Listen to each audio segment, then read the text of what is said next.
नमस्कार मित्रांनो, आताच्या घडीची सर्वात मोठी बातमी पंकजा मुंडेंबद्दल. प्रीतम मुंडेंचा मोठा गौप्यस्फोट, राजकीय वर्तुळात एकच खळबळ. यावेळेस प्रीतम मुंडे काय बोललेत पाहूया. 2024 लोकसभा निवडणुकीच्या आपल्या अधिकृत उमेदवार म्हणून आपल्या सर्वांच्या लाडक्या, आपल्या सर्वांच्या नेत्या, आपली माऊली पंकजाताई यांचा आज तुमच्या सगळ्यांच्या वतीने बीड जिल्ह्याच्या विषयावरती मी खूप खूप स्वागत करते. आणि ताईंनी आदेश केला त्यामुळे सन्माननीय मंच मंचावर उपस्थित भारतीय जनता पार्टीचे आजी, माजी आणि मित्र पक्षाचे राजी असे सर्वच सन्माननीय मान्यवर यांच्या उपस्थितीमध्ये आज ताईंचं आपण इथे मनापासून खूप मोठं आणि उत्साहात स्वागत केलंय. कारण या दिवसाची वाट तुम्ही आम्ही सगळे काही वर्षांपासून बघतो. मला वाटतं की बोलण्यासारखं भरपूर असलं तरी आज एवढंच सांगावं असं वाटतंय की आजच्या काळामध्ये बदलत्या राजकारणामध्ये प्रत्येक जण आपला फायदा ज्या पक्षाकडे जाण्यात होईल त्या पक्षाकडे धाव घेण्याची प्रत्येकाची इथे स्पर्धा सुरू आहे. आणि प्रत्येकाला वाटतं की निवडणुकीत आपल्याला यश मिळालं पाहिजे म्हणून किती लोकांना मी संपर्क करू, लोकांपर्यंत जाऊन आपलं मतदान मागण्याचं काम लोक करतात. पण धोंडे साहेब म्हणाले तशी आपल्या सेलिब्रिटी उमेदवार ताई, तुम्हाला मत देण्यासाठी लोकच जास्त गरज नाही. आज ज्या उत्साहाने लोकांनी स्वागत केलेलं आहे हे निश्चितच तुमच्या विजयाची नांदी ठरणार आहे. आणि आष्टी विधानसभा हा लोकसभेच्या विजयामध्ये नेहमीच सिंहाचा वाटा देणारा राहिलाय.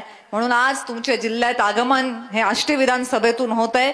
ह्याचं संपूर्ण श्रेय सुद्धा आष्टीच्या लोकांना त्यांच्या प्रेमाला आपण द्यायला पाहिजे. काय कामं मागच्या काळात झाली, काय कामं झाली नाहीत ह्याचा उहापोह आता मी करणार नाही. पण मी एवढंच सांगणार आहे की ताईंनी पालकमंत्री म्हणून आपल्याला भरभरून दिलंय, आपल्याला झोळी फाटोस्तोर दिलंय. आज आपली वेळ आहे की आपल्याला ताईंना परतफेड करायची आहे. त्यामुळे या परतफेडीमध्ये आपण कोणीही कमी पडता कामा नये.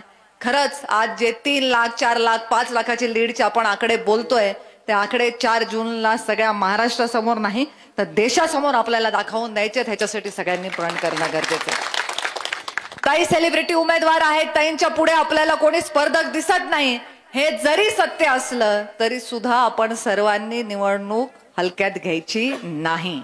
ताई चांगल्या उमेदवार आहेत आणि ताईंचं निवडून येण्याचं कर्तृत्व आणि नेतृत्व आहेच. पण आपण सुद्धा आपलं योगदान द्यायचंय. कारण जेव्हा साहेबांच्या नंतर पुन्हा आपण ताईंना दिल्लीच्या दरबारी पाठवणार आहोत तेव्हा ताईंच्या स्टेटसला शोभेल असा ताईंचा विजय असला पाहिजे. आणि त्याच्यामध्ये आष्टी विधानसभेचा सहभाग हा नेहमीप्रमाणे सगळ्यात मोठा असणार आहे. यासाठी आपण सगळ्यांनी प्रयत्नाला लागायचं आहे. फार काही विचार करायचा नाही, इकडे तिकडे बघायचं नाही, जास्त डोकं लावायचं नाही.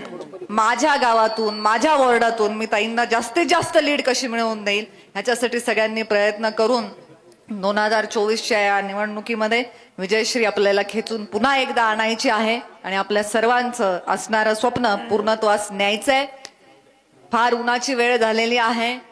उन्हामध्ये उपाशी तपाशी या उन्हात तळपत असे हजारोच्या संख्येने लोक वाट बघणं हे प्रत्येक नेत्याच्या भाळी नसतं.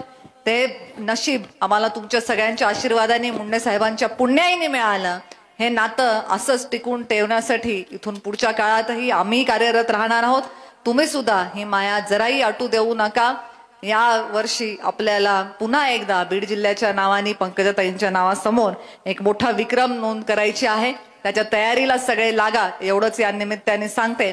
आणि आता आपण सर्व ताईंच्या मार्गदर्शनाची वाट बघत आहोत. त्यामुळे मी ताई साहेबांना विनंती करते की त्यांनी आपल्याशी संवाद साधा. धन्यवाद ताई साहेब. तर मित्रांनो, याबद्दल तुमचं काय मत आहे ते तुम्ही कमेंट मध्ये नक्की शेअर करा. चॅनलवरती जर नवीन असाल तर चॅनलला सबस्क्राईब करून बेल आयकॉन नक्की दाबा.